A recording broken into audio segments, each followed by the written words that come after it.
Good morning to everybody. Once again, Pritesh sir welcomes you all in the video lecture. તો 11th અને 12th commerce ની અંદર right composition પાર્ટમાં એક મહત્વનો topic આવે છે જેમનું નામ ઇન્ફોર્મેશન ટ્રાન્સફર અને એમના ઓલરેડી 2 લેક્ચર આપણે કમ્પ્લીટ કરી ચૂક્યા છીએ બરાબર. આજે આપણે ત્રીજો લેક્ચર એમનો શરૂ કરવા જઈ રહ્યા છીએ. હવે ત્રીજો લેક્ચર શરૂ કરવું એની પહેલા ફરી પાછો એક વખત ઇન્ફોર્મેશન ટ્રાન્સફર ની અંદર પેપરમાં આપવામાં શું આવે અને આપણે એમનું શું કરવાનું હોય એ ફરી પાછો એક વખત સમજાવી દો બરાબર. ક્વેશ્ચન પેપરની અંદર આપણને 5 કે 6 વસ્તુમાંથી કોઈ બી એક વસ્તુ આપણને આપવામાં આવે છે. જેમ કે કાં તો ટેબલ આપવામાં આવે એટલે કે કોઠો, કા ચાર્ટ આપવામાં આવે, કા કોઈ ગ્રાફ આપવામાં આવે, કા ડાયાગ્રામ એટલે આકૃતિ આપવામાં આવે, કા પછી પિક્ચર કોઈ ચિત્ર આપવામાં આવે અને પિક્ચર ડિસ્ક્રિપ્શન ઓલરેડી તમે 10th માં શીખી ચૂક્યા છો એટલે પિક્ચર ઉપરથી વાક્યો બનાવવાના અને પેરેગ્રાફ લખવાનો એ ઓછું પૂછાઈ શકે. 95% થી વધુ most of the time in બોર્ડની એક્ઝામમાં મોટે ભાગે ટેબલ જ પૂછાણા છે બરાબર. એટલે ટેબલની પ્રેક્ટિસ આપણે વધુ કરશું, લેશું આપણે ચાર્ટ, ગ્રાફ, ડાયાગ્રામ બધું બરાબર. આમાંથી કોઈ બી એક વસ્તુ આપણને પેપરની અંદર ક્વેશ્ચન પેપરની અંદર આપવામાં આવે, નોન વર્બલ ફોર્મ કહેવાય આને. એમાં આપેલી જે માહિતી છે એનો ઉપયોગ કરી અને આપણે ગ્રામેટિકલી પરફેક્ટ સેન્ટેન્સીસ બનાવી અને એક પેરેગ્રાફ સ્વરૂપમાં એ 80 વર્ડ્સમાં લખવાનું હોય છે બરાબર, જેના આપણને 5 માર્ક્સ મળે છે બરાબર, જેને આપણે ઇન્ફોર્મેશન ટ્રાન્સફર કર્યું કહેવાય. એટલે માહિતીને આપણે ટ્રાન્સફર ઇન્ટુ સેન્ટેન્સીસ અને રાઇટ અ પેરેગ્રાફ એ લખ્યો ગણાશે બરાબર. તો 80 વર્ડ્સમાં લખવાનું, પરફેક્શન ગ્રામરનું હોવું જરૂરી છે. અઘરા વાક્યો લખવા, સહેલા વાક્યો લખવા એનું કોઈ મહત્વ નથી. તમે માહિતી જે આપેલી છે એમનો વ્યવસ્થિત રીતે ઉપયોગ કરો એ જરૂરી છે બરાબર. અને જે વાક્ય બનાવો બરાબર છે એમાં ગ્રામરની રીતે એ પરફેક્ટ હોવા જોઈએ, સ્ટ્રક્ચર પરફેક્ટ હોવું જોઈએ અને મિનિંગફુલ સેન્ટેન્સ હોવા જોઈએ બરાબર. આજે આપણે ત્રીજી વસ્તુ એટલે કે ત્રીજું ટેબલ એ શરૂ કરવા જઈ રહ્યા છીએ. હું ફરી પાછો અહીં જે હેડિંગ આપણને આપેલું છે એ હું વાંચું છું. Study the following table. નીચેનું ટેબલ ને અભ્યાસ કરો and write a paragraph in about 80 words. 80 વર્ડ્સમાં તમે પેરેગ્રાફ લખો બરાબર. 8 વસ્તુ આપણને આપેલી છે રાઈટ. અને આપણે પહેલું જે ટેબલ લીધું હતું એ મુજબનું જ ટેબલ છે અને આપણે આસ્પેક્ટ્સ કહી શકીએ જે ભાગ આપણને આપેલા છે એ, અને સામે જે આપણને આપેલું છે એ છે નેમ બરાબર છે. તો 1-2 વસ્તુ ઉમેરી લીધી છે, બોર્ડમાં પૂછાયેલું છે. 1-2 વસ્તુ મેં આમાં એડ કરી છે બરાબર અને બોર્ડમાં પૂછાયેલો આ ટેબલ છે. ડેવિડ અને ચંપક આ 2 વ્યક્તિઓના નામ અહીં આપેલા છે. 8 વસ્તુ આમાં આપેલી છે. મેં કહ્યું એમ 6 વસ્તુ હતી, 2 મેં એડ કરી છે એમાં બરાબર. બોર્ડમાં પૂછાયેલું જ આ છે ટેબલ. એજ 62 યર ડેવિડની એજ અને 28 યર એ ચંપકની એજ. હાઇટ 5 feet 8 inches અને exact 6 feet. Weight 55 kg 62 kg. Hair short grey long black. લુક્સમાં કોણ કેવું તો કે સ્લિમ અને હેન્ડસમ દેખાય છે ડેવિડ અને ગુડ લુકિંગ છે ચંપક. પાસ ટાઈમ કયો કે હોબીઝ કયો, શોખ તો રીડિંગ અને અહીં બર્ડ વોચિંગ એ એમનો શોખ. ઓક્યુપેશન કયો, વ્યવસાય તો ડેન્ટિસ્ટ છે અને આ એન્જિનિયર છે. મધર ટંગ એમની માતૃભાષા, ડેવિડ નામ ઉપરથી ખ્યાલ આવે. ઇંગ્લિશ એમની માતૃભાષા છે અને ગુજરાતી છે એ ચંપકની માતૃભાષા છે. બરોબર. હવે આના ઉપરથી આપણે પહેલા તો નક્કી એ કરવાનું, જેમ પહેલું ટેબલ આપણે લીધું હતું, બરાબર, એમાં કે આ ટેબલ માહિતી આપે છે તો કોની? તો આ બંનેને આપણે શું બનાવી શકીએ? બરોબર છે. જેમ પહેલા ટેબલમાં મેં બે વ્યક્તિની વાત હતી તો મેં ફ્રેન્ડ્સ બનાવ્યા હતા, રાઈટ? એમની જેમ આ બંનેને આપણે નેબર્સ બનાવી શકીએ. પાડોશી હોઈ શકે આ બંને, બરોબર છે. તો નેબર્સ બનાવી અને આપણે પહેલું વાક્ય લખીએ કે ધીસ ટેબલ, બરોબર છે. અહીંથી સ્ટાર્ટ કરીએ, રાઈટ, કે ધીસ ટેબલ છે એટલે ટેબલ, ચાર્ટ હોત તો ચાર્ટ, ગ્રાફ હોત તો ગ્રાફ, રાઈટ? આ જ રીતે શોઝ કયો અથવા gives the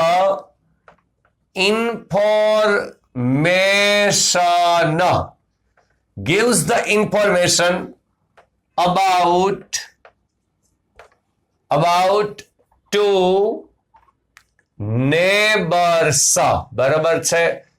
તમે પર્સન્સ લખો તો બી ચાલશે, નેબર્સ લખો તો પણ ચાલશે, રિલેટિવ્સ લખો તો પણ ચાલશે, પણ અહીં મધર ટંગ એકની ઇંગ્લિશ છે, એકની ગુજરાતી છે, તો રિલેટિવ્સ તો ન જ હોઈ શકે, રાઈટ? એટલે આપણે નેબર્સ લખીએ, પર્સન્સ લખીએ તો એ યોગ્ય ગણાશે. ફ્રેન્ડ્સ લખો તો બી વાંધો નહીં, બરાબર. કોણ કોણ? તો David and Champak, full stop, બરાબર. હવે પહેલા ટેબલ અનુસાર સાવ ઈઝી આ ટેબલ છે, બરાબર. આરામથી આપણને આવડી જઈ શકે એવું ટેબલ છે આ. એજ 62 યર્સ અને ચંપકની એજ છે એ 28 યર્સ, બરાબર. એટલે પહેલા વહેલા એજનું મેં તમને આની પહેલા કહ્યું હતું કે તમે જો એમ કહો તો તમે એમ કહી શકો કે આઈ એમ 16 years old કે 15 years old, બરાબર. એમ આપણે ડેવિડનું કહેવું હોય તો ડેવિડ is 62 years old. પછી મેં તમને શીખવાડેલું છે જ્યારે કહેવું હોય, જ્યારે, બરાબર, બે ની કમ્પેરિઝન કરતા હોય ને એમ કહેવું હોય કે આમની એજ 15 વર્ષ છે, જ્યારે આની એજ છે એ 7 વર્ષ છે, બરાબર. તો એ જ્યારે કહેવું હોય તો એના માટેના બે વર્ડ મેં તમને શીખવાડેલા છે. એક while શબ્દ પણ મૂકી શકો અને એક whereas શબ્દ પણ મૂકી શકો, બરાબર. તો અહીં મેં while શબ્દ લખ્યો છે. પછી ચંપક, એમની એજ આપણે લખીએ તો ચંપક while, જ્યારે Champak is 28 years old, full stop, બરાબર. હવે આના ઉપરથી આપણે એ બંનેનો ડિફરન્સ લખી શકીએ, બરાબર છે. હવે 2, 5, 10 વર્ષનો ડિફરન્સ હોય ને તો આપણે ડિફરન્સમાં યર ને મેન્શન કરાય કે એટલા વર્ષ આ ભાઈ સાહેબ આના કરતા નાના છે, અથવા આટલા વર્ષ આ ભાઈ સાહેબ આના કરતા મોટા છે, બરાબર. આવી રીતે મેન્શન કરાય. પણ 2, 5, 10 વર્ષનો ગેપ હોય તો. હવે ડબલ વર્ષનો ગેપ હોય કે એનાથી પણ વધુ હોય તો આપણે એમને એમ કહી શકાય કે વધુ પડતા નાના છે અથવા વધુ પડતા મોટા છે, બરાબર. ઘણા વધુ મોટા છે એવું કહેવું પડે, બરાબર છે. પછી યર લખાય નહીં એમાં. જેમ કે ચંપકનું આપણે કહેવું હોય તો ચંપક છે એ ડેવિડ કરતા ઘણા વધુ નાના છે, બરાબર. આવું આપણે લખી શકાય. અથવા ડેવિડ નું લખવું હોય તો ડેવિડ છે એ ચંપક કરતા ઘણા વધુ મોટા છે, આવું આપણે લખી શકાય, બરાબર છે. તો એવું આપણે લખવું હોય તો ડેવિડ નું સેન્ટેન્સ આપણે બનાવીએ, ચંપકનું બનાવીએ. ગઈ વખતે આપણે એલ્ડર શબ્દનો યુઝ કર્યો તો આ વખતે એનાથી ઉલટો શબ્દનો યુઝ કરીએ તો ચંપક ઇઝ ઘણા નાના છે એમ કેવું હોય એટલે મચ યંગર, બરાબર. ઘણા નાના છે એમ કહેવું હોય તો યંગર કહેવાય, ઘણા મોટા છે એમ કહેવું હોય તો એલ્ડર કહેવાય, બરાબર. તો Champak is much younger than David, બરાબર છે. પછી એજ નો ડિફરન્સ લખવાની જરૂર નથી, એ મચ યંગરમાં આવી ગયું એ વસ્તુ કે ઘણા નાના છે. બરોબર, હવે પહેલો ટોપિક અહીં આપણો કમ્પ્લીટ થાય. બરોબર છે, એજની બાબત. હવે આપણે લખીએ હાઈટ. 5 feet 8 inches એ હાઈટ છે ડેવિડની. તો આપણે એ લખશું કે ડેવિડ્સ હાઈટ is 5 feet 8 inches. બરાબર છે. while અથવા બીજો વર્ડ મેં કહ્યો whereas. બરાબર, એટલે જ્યારે ચંપકની હાઈટ એટલે ચંપક્સ હાઈટ is 6 feet અથવા એક્ઝેક્ટલી 6 feet, આવી રીતે લખી શકાય. બરોબર 6 ફૂટ, આ રીતે લખી શકાય. હવે આપણે આનો ડિફરન્સ લખી શકીએ. બરાબર છે, ડિફરન્સમાં હવે અહીં આપણે જો એજની વાત હતી તો આપણે એલ્ડર અને યંગરની વાત આવી. બરાબર છે, યંગર છે અથવા એલ્ડર છે. બરાબર, એવું કહી શકાય. જ્યારે હાઈટની દ્રષ્ટિએ વાત આવે તો એ ટોલ છે અને શોર્ટ છે, આમ આવે. એટલે એક વ્યક્તિ ટોલર હોય અને બીજો વ્યક્તિ એના કરતા શોર્ટર હોય. બરાબર છે, તો કોણ છે એ ટોલ છે? તો કે ચંપક છે એ ટોલ છે. બરાબર છે, કોના કરતા? તો કે ડેવિડ કરતા. બરાબર છે, આવું આવશે. હવે ટોલ છે તો કેટલો ટોલર છે, એના કરતા કેટલા વધારે ઊંચા છે એ ભાઈ સાહેબ? તો તમે જો ને તો 1 ફૂટની અંદર 12 ઇંચ આવે. બરાબર છે, એટલે ગણો તો 6 ફૂટ એક્ઝેક્ટ છે. બરાબર, તો 5 8 એમની હાઈટ છે, તો 4 ઇંચ ઓછું છે. બરાબર, એ 4 ઇંચ ઓછી હાઈટ ડેવિડની છે, એટલે 4 ઇંચ વધુ હાઈટ ચંપકની છે. એટલે ચંપક છે એ ટોલર છે, ઊંચા છે, પણ કેટલા? તો કે 4 ઇંચ, આવું લખી શકાય. બરાબર, તો ચંપક is 4 inch. બરાબર, 4 inch taller than કોણ? તો કે ડેવિડ. આ આપણે એ બંનેનો ડિફરન્સ લખ્યો. બરાબર છે. હવે તમારે ઊંધું લખવું હોય તો પણ લખી શકાય. કઈ રીતે? તો કે આપણે લખીએ, ચલો પહેલા ડેવિડ, રાઈટ? એટલે ડેવિડ ઇઝ તો 4 inches shorter than ચંપક. બરાબર છે, એટલે 4 ઇંચ શોર્ટ છે કોના કરતા? ચંપક કરતા. આ રીતે પણ લખી શકાય. તો બેનો મિનિંગ તો એ જ રહેશે. હવે વેઇટ, વજન, બીજો ટોપિક પૂરો. હવે ત્રીજો, 55 kg એ વજન છે. બરાબર છે, 55 kg કોનો વજન છે? ડેવિડનું. તો ડેવિડ્સ weight is 55 kg while જ્યારે, બરાબર છે, જ્યારે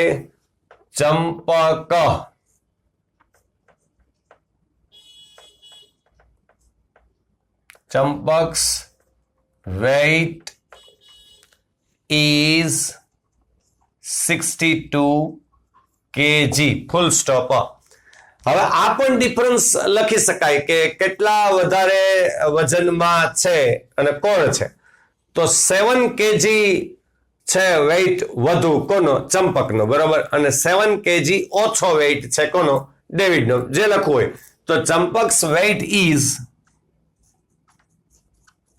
ચંપક's weight is 7 kg more. 7 kg more છે. ચંપકનો વજન 7 kg વધુ છે. more than કોના કરતા? તો કે more than ડેવિડ્સ. પણ ડેવિડ્સ શું? વેઇટ. તો વેઇટ એક વખત એક વાક્યમાં લખ્યું પછી બીજી વખત લખવાનું ના હોય. બરાબર છે, એટલે આ રીતે લખી શકાય. બરાબર, કે ચંપક's weight is 7 kg more than ડેવિડ્સ. એટલે ડેવિડ્સ શું? એ વેઇટની જ વાત છે. બરાબર, તો આ થયું બંનેનો ડિફરન્સ. હવે હેર, ડેવિડના હેર છે એ શોર્ટ ગ્રે છે, ચંપકના હેર છે એ લોંગ બ્લેક છે, બરોબર. તો ડેવિડ્સ હેર, તો David's hair is short grey. Short grey. હવે તમે આ વાક્યને બે રીતે લખી શકો. David's hair is short grey આમાં લખી શકો, અથવા ડેવિડ ને શોર્ટ ગ્રે હેર છે આવું લખવું હોય તો ચાલે, એટલે હેવ હેઝ નો પ્રયોગ એ થાય. એટલે David has short grey hair આમી ચાલે, બરાબર છે. હવે એ વાક્ય રચના આપણે જ્યારે કરીને આના વિશે લખીએ, બરાબર છે. એટલે David's hair is short grey whereas as જ્યારે Champak has long black hair. તો બંને વાક્ય રચના આવી જાય. એટલે આ રીતે પણ લખી શકો અને આ રીતે પણ લખી શકો, બરાબર. એટલે બંને વાક્ય રચના આવી ગઈ. હવે લુક્સ, લુક્સ એટલે દેખાવ, બરાબર છે. લુક્સ એટલે દેખાવ. તો ડેવિડનો દેખાવ છે એ સ્લિમ અને હેન્ડસમ છે, ચંપકનો દેખાવ છે એ ગુડ લુકિંગ છે. તો આપણે લખીએ અહીંયા હવે ડેવિડ્સ લુક, આને આપણે બે રીતે લખી શકશું. ડેવિડ્સ લુક, બરાબર. એટલે ડેવિડનો દેખાવ, David's look is slim and handsome, બરાબર. ડેવિડનો દેખાવ છે એ સ્લિમ એન્ડ હેન્ડસમ છે. અથવા તમે આને આ રીતે પણ લખી શકો. હવે લુક એક ક્રિયાપદ બનાવી નાખો તો આ રીતે લખી શકાય કે ડેવિડ લુક્સ, એટલે ડેવિડ દેખાય છે, બરાબર. કેવો દેખાય છે? તો કે સ્લિમ એન્ડ હેન્ડસમ, બરાબર. આ રીતે ચાલે. એટલે David looks slim and handsome, બરાબર છે. આવું લખો તોય ચાલે. ચલો એવું કંઈક આમાં લખી નાખીએ, બરાબર. while જ્યારે David's look is slim and handsome, while જ્યારે Champak looks, Champak looks, looks કેવા લુક્સ? તો કે ગુડ, ગુડ લુકિંગ કીધું એટલે શું થયું કે લુક્સ ગુડ, બરાબર. સારા દેખાય છે, રાઈટ. અથવા ચંપક્સ લુક ઇઝ ગુડ, આ રીતે ચાલે, બરાબર છે. હવે અથવા Champak is good looking, Champak is good looking આમે ચાલે, બરાબર. David is slim and handsome આમે ચાલે, બરાબર છે. જે રીતે લખો એમ. હવે હોબી, પાસ ટાઈમ, બરાબર. રીડિંગ અને બર્ડ વોચિંગ. તો મેં તમને લાસ્ટમાં કહ્યું હતું કે રીડિંગ ઇઝ ડેવિડ્સ હોબી, આમ લખો તો બી ચાલે, બરાબર છે. અથવા ડેવિડ લાઇક્સ રીડિંગ આમ લખો તો બી ચાલે, બરાબર છે. જે રીતે લખો એમ. તો David likes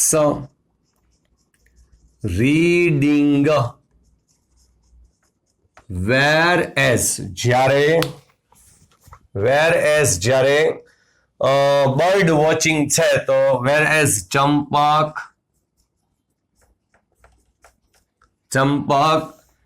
likes bird watching, full stop, બરાબર. જ્યારે ચંપકને બર્ડ વોચિંગ કરવું ગમે છે, બરાબર. હવે ઓક્યુપેશન એટલે વ્યવસાય. તો આ ભાઈ ડેન્ટિસ્ટ છે, ઓલા ભાઈ એન્જિનિયર છે. તો આપણે એમ કહી શકીએ કે ભાઈ David is A dentist, right. while જ્યારે Champak is an engineer, full stop. તો આ ઓક્યુપેશન થઈ ગયું, બરાબર. હવે લેંગ્વેજ, મધર ટંગ, રાઈટ. તો David's mother tongue is English, બરાબર. તો David's mother tongue is English, whereas જ્યારે ચંપક્સ મધર ટંગ